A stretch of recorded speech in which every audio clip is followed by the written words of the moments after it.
The Sports Source is brought to you by Fast Frame. Shadow boxes come with a lifetime guarantee.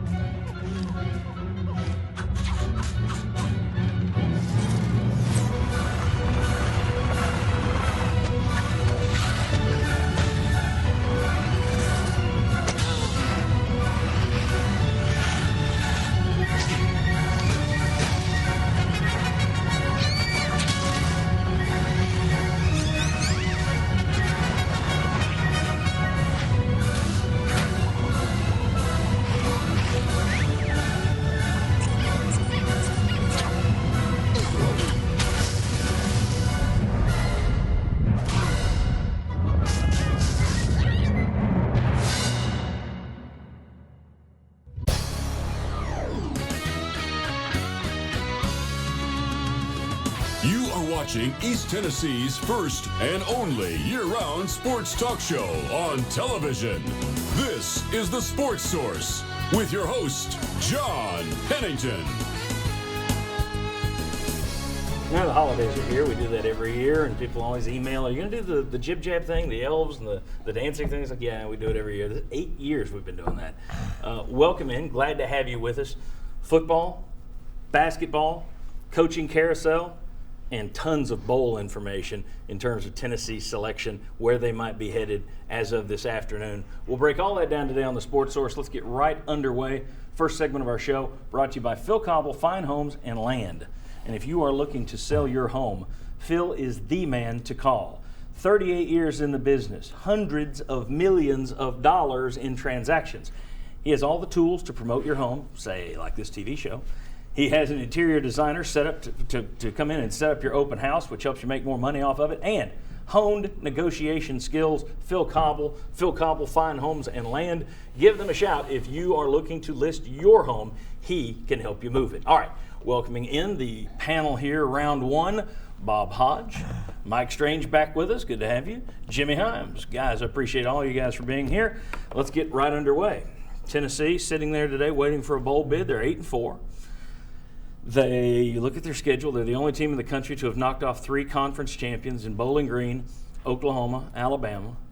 Did I say beat 3 conference champions or played? I hope I said played. Played. They also played 2 teams that are in your college football playoff, Alabama, Oklahoma. They started about 50% underclassmen, more than 9/10 of the teams in the SEC. They had injuries across the board. They also blew some leads, fourth quarter. Last week we graded Mike DeBoard in the offense. I want to grade the entire coaching staff. What grade do you give for this staff this year, considering what the expectations were and what they did?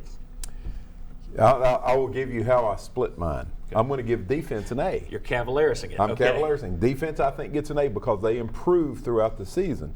The offensive coaches, I'm going to give them a B, and I think it works out to a B+ for the entire staff. It wasn't excellent. Excellent is you win a couple of those close games that you lost. Mm-hmm. I said 7-5 before the season, 8-4. They did better than I thought they would be, so I'm going to give them good plus a little bit extra. So B+. B+. Okay, B+. I'm going to give them a B+ too. 8-4 is what I picked to start with. Although at some point in October, I had some doubts that they were going to get there, and wasn't sure they could pull off a 5-game winning streak. But I'm going to go from B to B+ because the schedule they played, and because they were in every game. This was the first year, I think, since 1998 when they went undefeated that they did not lose a game by double-digit figures. So when I said 8-4 before the year, I still could have seen Alabama or Oklahoma beating them by 15, 20 points, and that didn't happen. So I'm going to be a B+ for being competitive. Yeah, the negative is you led in every game, but the positive is you led in every game. So it just depends on how you look at it. Jimmy Himes, what kind of grade do you give the coaching staff? I have the same one, B+. And I thought that one of the things I liked a lot about what they did was they came out offensively, and on their first possession, they were usually pretty good. They scored on their first possession about 8 times. And then they had a long drive where they missed a field goal, a long drive, and they fumbled. But I thought they came out ready to play. I guess I'm a little different on Bob in regard to A for the defense, because the defense had 2 touchdown leads in the fourth quarter and couldn't hold them. So that concerned me a little bit. But there were times when the defense, I thought, outplayed the offense outplayed the defense in various games. They finally got the Missouri monkey off their back, but the schedule was tough. And they played Alabama about as well as anybody did this year. I think here's the thing. You go in after last year at 6-6. I went back and looked at what we said after the Outback Bowl last year. We said, well, it's going to be a tough schedule next year, but this team should be able to go 8-4. That's what we said in January. That's what they did. So I'm with you guys. They B+. If you had knocked off one of those, now Arkansas wasn't a great team, but that's a bad matchup for you because this year you just weren't efficient on offense. They limit your possessions. That was a tough one. Plus, Dobbs was not Dobbs that night. They didn't run him as much. But if you beat Arkansas or any of those other three that turned out to have really good records, Florida, Oklahoma, Alabama, I think it's an A. If you win one other game, it's an A grade. Now let me ask you this. Oh, go ahead. Oh, I was just going to say, go back to grading different pieces of it. I said the defense improved. The other thing that improved big time was the offensive line.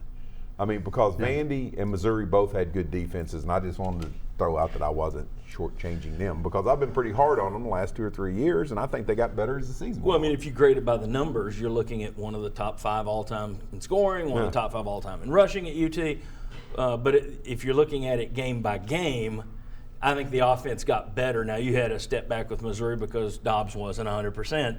But for the most part, I thought the offense, with that offensive line, it looked to me like DeBoer kind of got his sea legs, so to speak. Those first couple of games, he was extremely conservative that second half against Oklahoma. And then it kind of opened up a little bit as you went on. But Excuse me, if Bob's going to break it down for us, give special teams coaching a grade, Bob. Well, I think that would be an A. Okay. there you go. And hey, Rick Elder, let me ask you this. Jimmy, you do the phone call thing every Monday through Friday, Sports Talk, WNML, free plug. Thank you. What are your thoughts on the fan reaction? Do you think fans look at this, the majority, and we're going to go the general average majority, are they happy with this season? Or are they disappointed? Based on the calls we got, yes. They were happy with it. Was there some angst about losing some close games and losing to Florida again and having a couple of 2-touchdown leads? Yes, there was.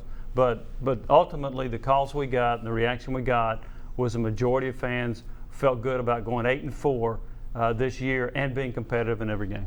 The thing that's interesting about the fan thing, you can look through the SEC. Bama fans are obviously happy. Ole Miss fans are happy because they're going to the Sugar Bowl for the first time since 1970, and they won the Egg Bowl. Mississippi State isn't happy with losing the Egg Bowl. Arkansas was 7-5. Auburn not happy at 6-6. Vandy and Kentucky aren't dancing.